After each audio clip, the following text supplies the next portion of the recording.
Bom dia, pessoal, tudo bem? Que bom, mais um domingo estudamos a Palavra de Deus. Vamos orar?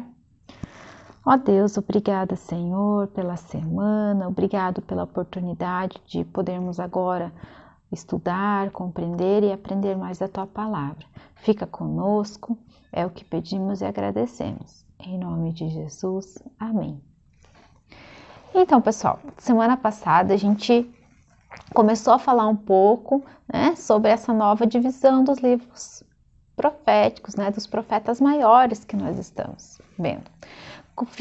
Lembramos, o que era o profeta, o que o profeta fazia, e falamos sobre o livro de Isaías, que é o que estamos estudando e realizando a leitura, certo?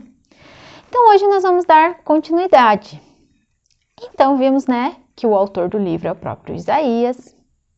Vimos que o livro de Isaías, ele é um dos mais extensos do Antigo Testamento, assim como os Salmos e alguns outros. E também é um dos livros mais citados, mais lidos e estudados dentro do Novo Testamento. Há várias referências, ao livro de Isaías, certo? Isaías também pode ser chamado ou conhecido de um termo que vocês acho que já ouviram falar, como profeta messiânico. Por quê? Porque no livro de Isaías, ele traz as profecias sobre Jesus Cristo. 700 anos antes de Jesus Cristo nascer, Isaías colocou no seu livro, certo? Sobre todas as coisas que aconteceriam sobre Jesus Cristo, sobre a vinda do Messias, como seriam os tempos messiânicos, e todas essas profecias que estão aqui no livro de Isaías se cumpriram, com a vinda de Jesus Cristo. Isso mais para frente do nosso estudo aqui no livro de Isaías, a gente vai tirar um tempinho e vai ver certinho, comparando o que está escrito no livro de Isaías e quando se cumpriu lá no Novo Testamento. Nós vamos fazer esse exercício juntos, mais para frente, tá? Hoje a gente vai dando continuidade. Então, o trabalho profético de Isaías, a gente coloca ali no período, como a gente leu lá, dos reis, do rei Uzias, do rei Jotão, do rei Acás e do rei Ezequias, tá? Um período mais ou menos ali de 740 até 700 antes de Cristo, ok? E era destinado a quem, Vamos perguntar, O livro. As profecias, as visões que Isaías teve, foi destinado ao povo de Jerusalém e Judá. Por quê? Se vocês forem lembrar, quando a gente estudou o livro dos reis, das crônicas, nós vimos que o reino foi dividido.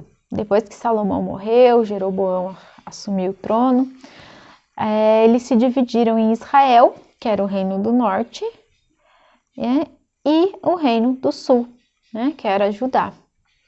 Então vamos lembrar aqui que nós estamos falando do reino do sul novamente. Isso é importante para a gente se localizar historicamente, certo? Porque esses reis aqui eram os reis do reino do sul. Mas no mesmo momento histórico, o reino do norte também estava acontecendo, as histórias, se desenvolvendo, assim como os profetas. Então nós podemos dizer que Isaías é contemporâneo dos profetas do reino do norte, Oséias, Amós e Miqueias também, lá para o reino do norte, certo? Importante, o conteúdo do livro aqui de Isaías, que nós estamos estudando, ele exorta, ele fala ao povo incessantemente e insistentemente a ter confiança em Deus. Deus é o único que pode salvar, que pode fazer todas as coisas e não confiar nos outros povos. E principalmente, como eles eram o povo da aliança e tinha aliança com Deus, eles sabiam disso, eles não deveriam fazer aliança com outros povos. E também as consequências, o livro trata de o que acontece quando você se afasta de Deus, quando você faz a quebra dessa aliança. E o exemplo foi muito grande aqui, foi a queda do Reino do Norte. toda a destruição que aconteceu não sobrou e ele não vai ser reerguido. Lembram que a gente estudou o Reino do Norte? Porque eles deixaram de servir a Deus. Isto está lá, vamos abrir lá, em Isaías 8. Vocês podem ler esse capítulo depois. Nós vamos ler aqui. Só alguns, tá? Nós vamos ler aqui do 9 até o 13 só, tá? Enfurecei-vos, ó povos, e sereis despedaçados. Dai ouvido todos os que sois de países longínquos. Cingi-vos e sereis despedaçados. Cingi-vos e sereis despedaçados. Forjai projetos e eles serão frustrados. Dai ordens e elas não serão cumpridas, porque Deus é conosco. Porque assim o Senhor me disse, tendo forte a mão sobre mim e me advertiu que não andasse pelo caminho desse povo, dizendo: não chameis conjuração a tudo quanto este povo chama conjuração. Não temais o que ele teme, nem tomeis isso por temível. Ao Senhor dos Exércitos, a ele santificai. Seja ele o vosso temor, seja ele o vosso espanto. Então, nesse capítulo aqui, ele está falando disso, que o Senhor é a única esperança. E está já advertindo, né, que Deus falou, vai vir as lutas, os outros povos vão querer fazer alianças, mas vocês não se juntem. Quando ele disse ali, né, aqui no 13, ao Senhor dos Exércitos, a ele santificai. É isso que tem que acontecer, né? Não dá para deixar de... né? Não é para deixar os outros povos, né, influenciar o povo de Israel, o povo da aliança a ser idólatra, a prestar culto a outros deuses ou se afastar de Deus. Então aqui ele afirma isso, né? Isaías coloca isso ao povo, mas o povo foi rebelde. Nós sabemos disso. O povo não obedeceu, não quis ouvir as palavras do profeta, porque o profeta fala através de Deus. Lembra que a gente viu isso na outra aula? Era Deus falando ao seu povo, através dos profetas, do serviço profético, né, do trabalho dos profetas.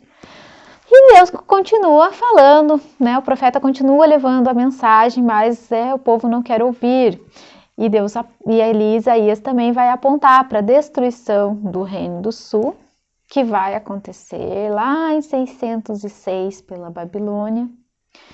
E também profecias ali, que a gente vai ver mais para frente, contra outros países, outras cidades também, tá? Isaías, por volta ali de 734, ele era casado e já tinha filhos. Como a gente fala que a vida do profeta, ela contextualiza bem o tempo que eles estavam vivendo, é isso também que a gente observa estudando, né, os profetas. Isaías teve 2 filhos, certo? E os 2 filhos dele tiveram nomes de profecias que iriam se cumprir. Vamos abrir ali no capítulo 7 e vamos ler o 3, o versículo 3. Está ali dizendo: disse o Senhor a Isaías, sai agora tu com teu filho, que se chama Um Resto Volverá, ao encontro de Acás, que está na outra extremidade do arqueduto do açude superior, junto ao caminho do campo do lavadeiro. Então, esse é o primeiro nome do filho dele, que está dizendo, né, que uma profecia que vai se cumprir lá na frente. E o outro é no 8:3, que está dizendo assim: fui ter com a profetisa, ela concebeu e deu à luz a um filho. E me disse o Senhor, põe o nome de Rápido Despojo, Presa Segura. Então, o que quer dizer isso? Né? Profetisa ali era o nome da mulher ali de Isaías, que eles não colocaram, mas intitularam ela como profetisa porque Isaías era o profeta, não porque ela fosse profetisa, certo? Vamos deixar isso claro, apenas por ser casada com ele. E aqui o nome do filho dele, né? Apressa-te a tirar os despojos, rápido, né? Vai rápido, tire o que você puder. Né? Então, são profecias que vão se cumprir lá na frente. Então, isso já estava aqui, já até quando a gente viu o Senhor mandou, né, colocar o nome ali dos filhos deles, nesse contexto das profecias que iriam se cumprir. Isaías faleceu por volta ali, como dizem os estudiosos, com uns 80 anos de idade, no ano 18º, mais ou menos, do rei Manassés. E vocês lembram, rei Manassés era um rei bom ou era um rei mau, quando a gente estudou? Isso, era um rei mau, né? Ele levou o povo aos descaminhos do Senhor, à idolatria, e afastou, né, o povo de Israel dos caminhos do Senhor. Então, dizem também os estudiosos que Manassés mandou matar o profeta Isaías por esse período, né, do 18º ano do seu reinado.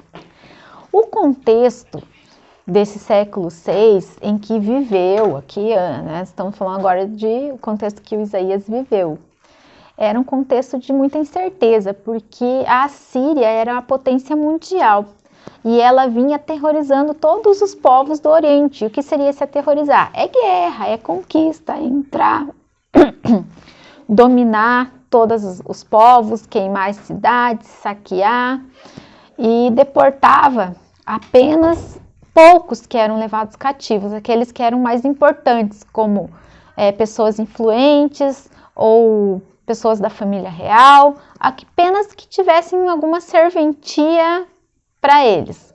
O restante, gente, era todo mundo, né? A cidade assolada, as pessoas mortas, todos. E destruído mesmo. Como a gente viu que aconteceu com o Reino do Norte, que não sobrou nada. E como aconteceu depois também com o Reino do Sul, lá em Jerusalém e Judá, certo? Era um povo muito violento, muito cruel, tanto os assírios quanto os babilônicos, né? Povos sanguinários. E agora a gente divide o livro ali em 3, assim, vamos dizer, partes, para nós podermos entender e comentar um pouquinho. A primeira parte a gente coloca ali do capítulo 1 até o 39, que ela se dá nos dias de Isaías, quer dizer, ele está ali, o que é nos dias de Isaías? Ele está tendo contato com os reis, né, trazendo a mensagem que Deus deu a ele, as visões, como é intitulado ali no livro, vocês que já leram, né, estão lendo, veem que está escrito ali visões. E ele passa isso aos reis, para que os reis se dessem conta e colocassem o povo no caminho correto. Como a gente viu, alguns reis não deram ouvidos, outros deram poucos, mas quando o rei era fiel, Deus abençoava a nação. A gente já comentou isso na aula passada. Então aqui, dessa parte do 1 ao 39, a gente pega primeiro ali do capítulo 1 até o capítulo 12, onde ele denuncia o povo por esse pecado, por se afastar de Deus, pela quebra da aliança, e que somente o arrependimento, a volta para Deus, isso mudaria o juízo sobre a nação deles. Vocês podem ler, né, depois ali o capítulo 1, onde ele faz essa primeira denúncia. Nós vamos ler ali o 1, o 18 e o 20, tá? E fala assim: vinde, pois, e arrazoemos, diz o Senhor. Ainda que os vossos pecados sejam como a escarlata, eles se tornarão brancos como a neve. Ainda que sejam vermelhos como o carmesim, se tornarão como a lã. Se quiserdes e me ouvirdes, comereis o melhor desta terra. Mas se recusardes e fores rebeldes, sereis devorados à espada, porque a boca do Senhor o disse. Então tá aqui, eles estão ouvindo do próprio Deus, através do profeta, que se eles se arrependessem, Deus mudaria o juízo. Mas como a gente, né, observa, o povo, os reis não cumpriram, não ouviram, não deram importância a isso. Continuando aqui, a gente vê nessa parte aqui, ali, que essa visão, quando o livro coloca ali visão de Isaías, né, ele fala no singular, mas não foi apenas uma visão e Isaías escreveu todo o livro, foram várias visões, certo? É só para a gente entender que apesar da palavra estar no singular, foram várias visões. Vocês podem ler ali, né, no capítulo 6, que é quando Deus o chamou para esse trabalho profético, mais intenso, vamos dizer, que tudo que Deus foi, né, tratando com ele de forma mais intensa para ele tratar com os reis. Esse capítulo 6 é uma leitura muito conhecida, né? É sempre lido, estudado, vocês já devem também ter lembrado quando vocês leram o capítulo 6. É o chamado profético, como a gente colocou ali, né? Isaías, Deus chamou, daí aconteceu toda aquela visão dele. Ele não estava fisicamente no templo, porque não poderia. Vocês lembram como que era o templo? Era só os sacerdotes que poderiam entrar. Era diferente, não é que nem hoje a gente entra na igreja, assiste o culto, vai embora. Aquele tempo não poderia se fazer isso. Vocês lembram que tinha todos os locais separados, certo? Então, esse capítulo 6 vai tratar disso. Isaías não estava fisicamente, mas ele teve toda aquela visão. Estando ele no templo, ele estava se projetando, né? Nem quando você tem um sonho, porque é isso, né? Que você estivesse no templo e Deus falou com ele, os anjos, os serafins e tudo aquilo que ele descreve ali no capítulo 6. Eu não vou ler aqui, mas vocês podem ler o capítulo 6 na íntegra e lembrar como foi esse chamado, né, de Isaías, certo? Aí a gente tem as partes que vai do capítulo ali 13 até o 23, que traz o juízo sobre o mundo e as profecias contra a Babilônia, contra a Síria, Filístia, Damasco, Moabe, o Egito, Tiro e outras também. Mas aí vocês podem perguntar, mas essas profecias foram mandadas para essas cidades? Não. Isaías fez as profecias, mas elas ficaram, lembra quem eram os destinatários? O povo de Judá e Jerusalém. Por quê? Porque Deus falou que essas nações elas seriam julgadas, castigadas por serem pagãs e idólatras. E quando isso acontecesse lá na frente, eles já saberiam, o povo saberia, o povo de Israel, ali, né? Judá e Jerusalém, que a gente está falando desse contexto, que foi Deus. Não foi nenhum outro motivo, nenhuma outra razão. Era o juízo de Deus. E eles estariam observando isso se cumprir, certo? Então é isso. Essas profecias, essa mensagem não foi levada para esses lugares. Era para o povo ali, o povo da aliança com Deus, ter consciência e saber que quando isso acontecesse não poderia atribuir a ninguém mais, só ao castigo que foi o próprio Deus que enviou, certo? Importante a gente saber isso, ok? Se a gente ler ali o 14, vamos ler ali o 24 e o 27, tá?